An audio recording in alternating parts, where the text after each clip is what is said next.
राधा स्वामी दयाल की दया, राधा स्वामी सहाय, राधा।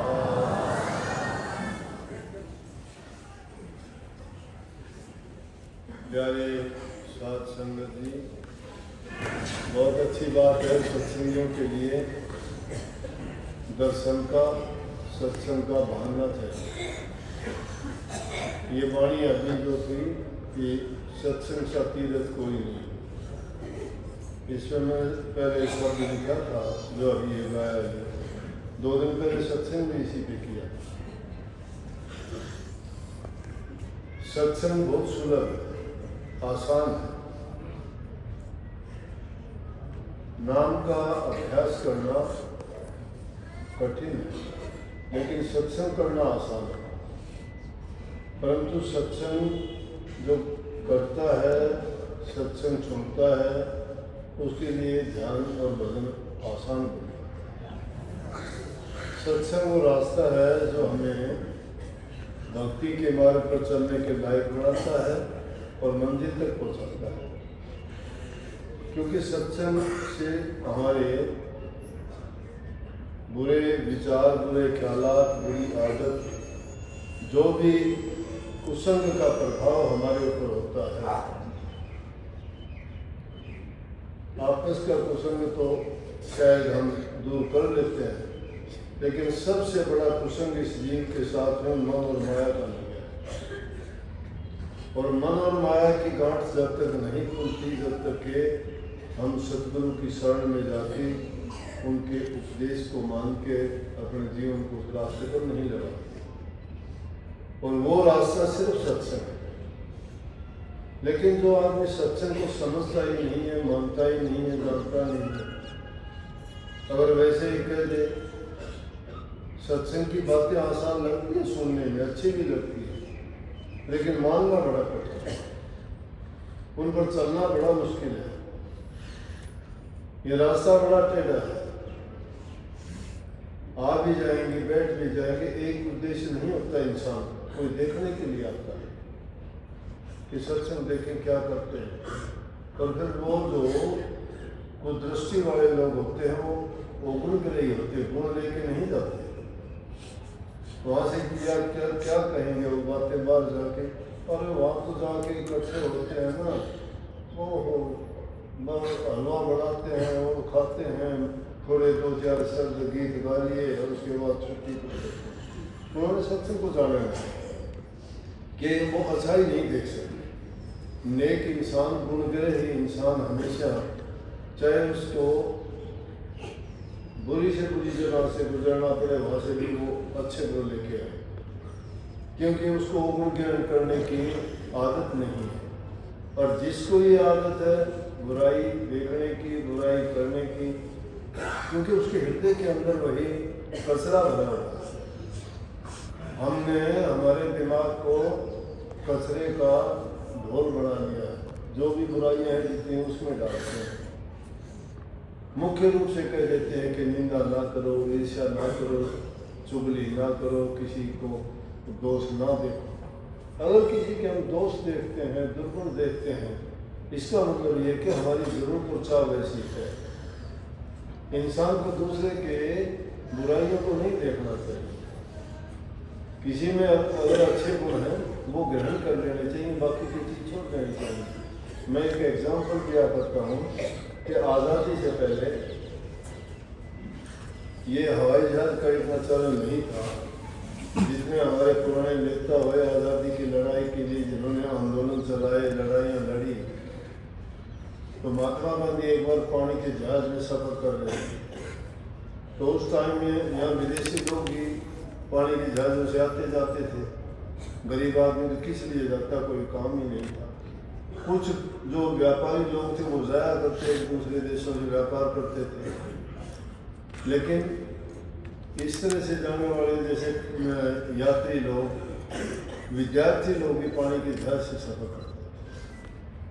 तो पंडित जवाहरलाल नेहरू हैं, गांधी जी हैं और दूसरे लोग काफ़ी ऐसे थे जो विदेशों से पढ़ के आए। तो गांधी जी भी जब बाहर गए तो साथ में एक अंग्रेज बैठा हुआ था। ये उस टाइम की बात है जब आंदोलन आज़ादी के लिए।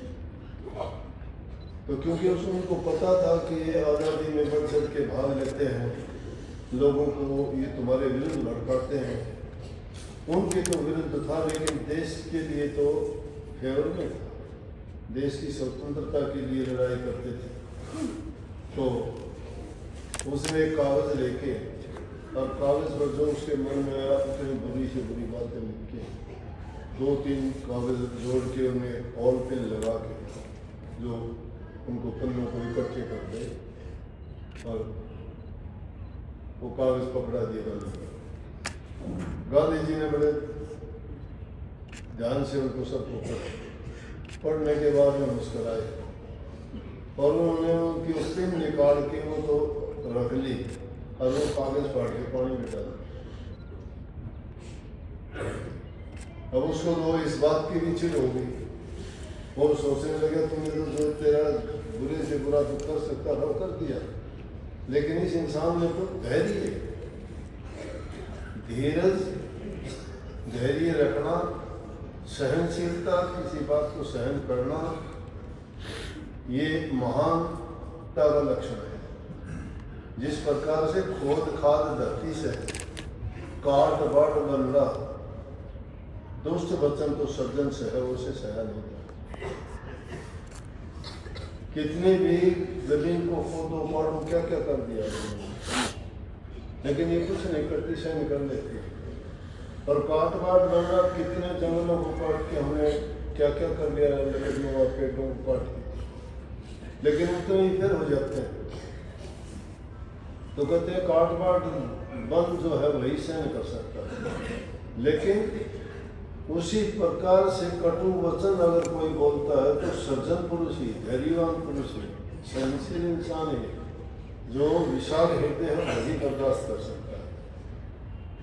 अब ऐसे लोग जो बुराइयां देखते हैं, बुराइयां सुनते हैं, बुराइयां करते हैं, सकुचित दिमाग के होते हैं, बहुत छोटा दिमाग होता है, सेल्फ सेंटर्ड जिनको कहते हो, सिर्फ अपने स्वार्थ के लिए जो काम करते। विशाल हृदय वाला आदमी विशालता समुद्र में है, उसमें मगर मछली है, छोटी मछलियाँ भी हैं, बड़ी मछलियाँ भी हैं, एक दूसरे को खा जाती हैं, एक दूसरे के दुश्मन भी हैं, लेकिन उसी में रहती हैं। वो विशाल समुद्र सबको संभाल लेता है, उसी में वो गंदगी करती है, उसी में जीती है, उसी में खाती है। पानी कभी विषाक्त नहीं होता, कभी बुरा नहीं होता, उसमें बदबू नहीं आती, पानी विशालता का लक्षण है। इसी प्रकार से जो विशाल हृदय वाले हैं, उनके हृदय से ऐसी बुराइयों की बदबू नहीं निकला करती। ये छोटे दिमाग, छोटी जो ये होती है ना, अपने जोड़ी बोलते हैं, क्या समझते हैं, छोटे पॉन्ड्स जिनमें थोड़ा पानी होता है, उनमें अगर 2-4 बुगले भी मिल जाए तो भी वो पानी गिदड़ा जाता है, मिट्टी में मिला देते हैं, उसमें वो बर्दाश्त नहीं कर सकता।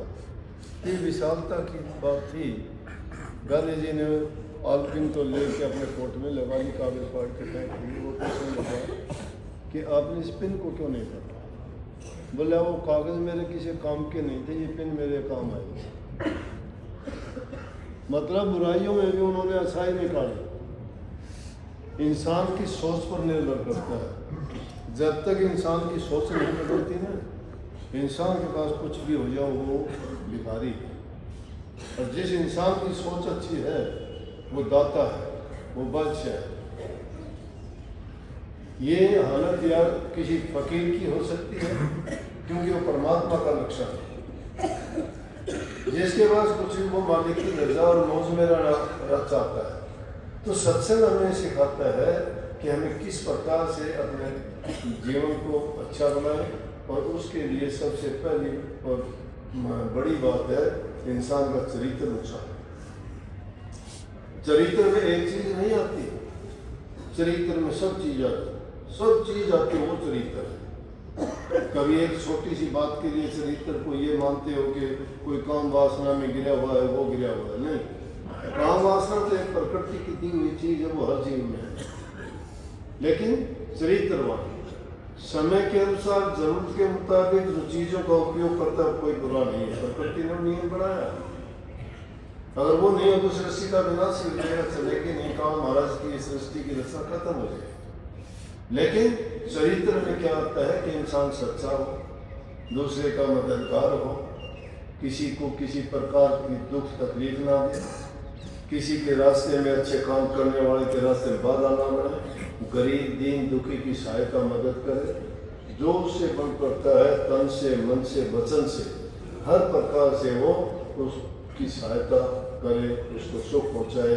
वो इंसान चरित्रवान है, गुणवान है, वो दूसरे को शांति दे सकता है, वो प्यार देता है, और प्यार जिसको मिलता है वो सब दुखों को, तकलीफों को, बुराइयों को भूल जाता है, छोड़ देता है। इसीलिए संतों ने प्रेम का पाठ पढ़ाया।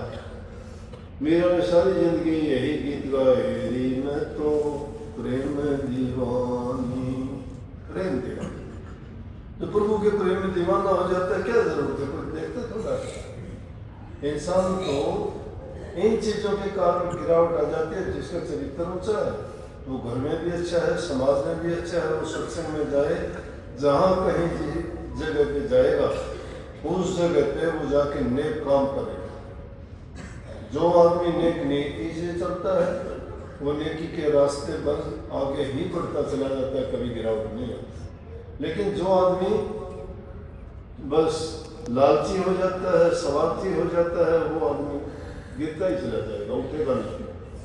क्यों? उसकी चाह उसको उसी दायरे में रखेगी, घेरे रखेगी। त्याग इंसान को विशालता की ओर लेके जाता है, उसको छोड़ दिया वहीं पे। कितने साधु फकीर महात्मा, अब तो समय दूसरा आ गया। फकीर क्यों कहते हैं कि हमें उनसे जो सवाल करते थे कि महात्मा जी गाँव के रहने वाले, जो हम तो रमते राम हैं। रमते राम क्या है? क्योंकि फकीरों की आदत थी एक जगह रह के वो त्याग में जीवन था उनका।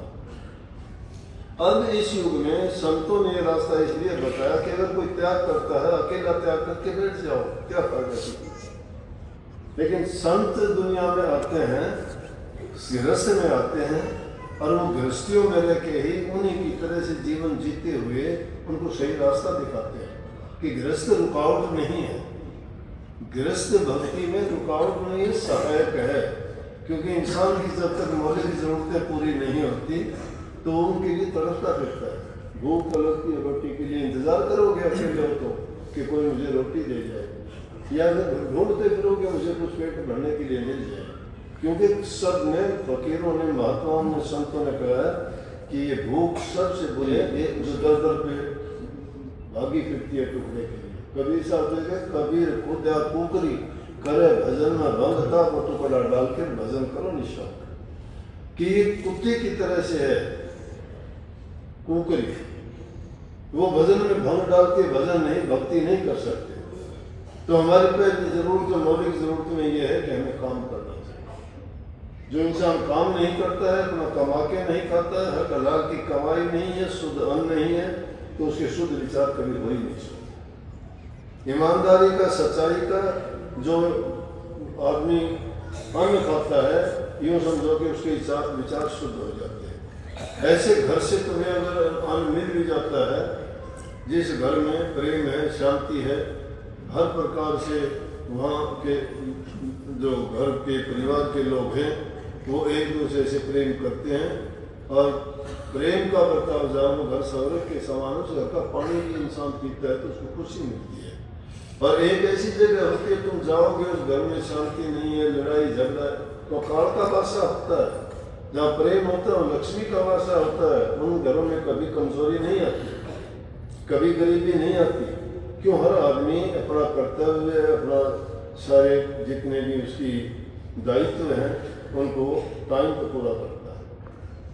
वो दूसरे का इंतजार नहीं करता, किसी के डिपेंडेंट ना बनो। तुम अपनी जरूरत की चीजें अपने आप करो, अपने आप करोगे आपको दुख और कष्ट नहीं होगा। अगर तुमने किसी के डिपेंडेंट बन गए आप कभी सुखी नहीं रह पाओगे। तो इसलिए पहले चरित्र है, फिर घर बार में सुख शांति है। वही आदमी भजन बंदगी कर सकता है, वही महापुरुषों की कदर जान सकता है, क्योंकि उसके विचार कुछ ग्रहण करने के वाले होते हैं कि मैं जाऊं, मैं देखूं, मैं दर्शन करूं, मैं मिलूं। और उनकी जो पिपांसा होती है, जो उनकी मन में जो आने वाले विचार, उद्गार, उनकी समस्याएं या कोई उनको भ्रम होते हैं, उन भ्रमों का निवारण हो जाता है सत्संग में। बिल्कुल साधारण बातों से ही हो जाएगा। तो अकेला आदमी जो तप करता है वो किसका निवारण करेगा? इसलिए संतों ने सत्संग चलाया कि सत्संग में आओ, सत्संग में आने से तुम्हारे अगर बुराइयां हैं तो धीरे धीरे करके खत्म हो जाएगी। और जो जो तुम सत्संग करते जाओगे, क्यों क्यों जिस प्रकार से कोई मैला वस्त्र धोते हैं तो जो साबुन लगाते हैं उसको रगड़ते हैं, मसलते हैं और पानी में डाल के उसको साफ करते हैं, उसकी मैल जाती रहती है और उसका जो सफेदी है वो घट जाती है। इसी प्रकार से ये रूह भी मल बक्से और आवरण के पर्दों से ढक गई है।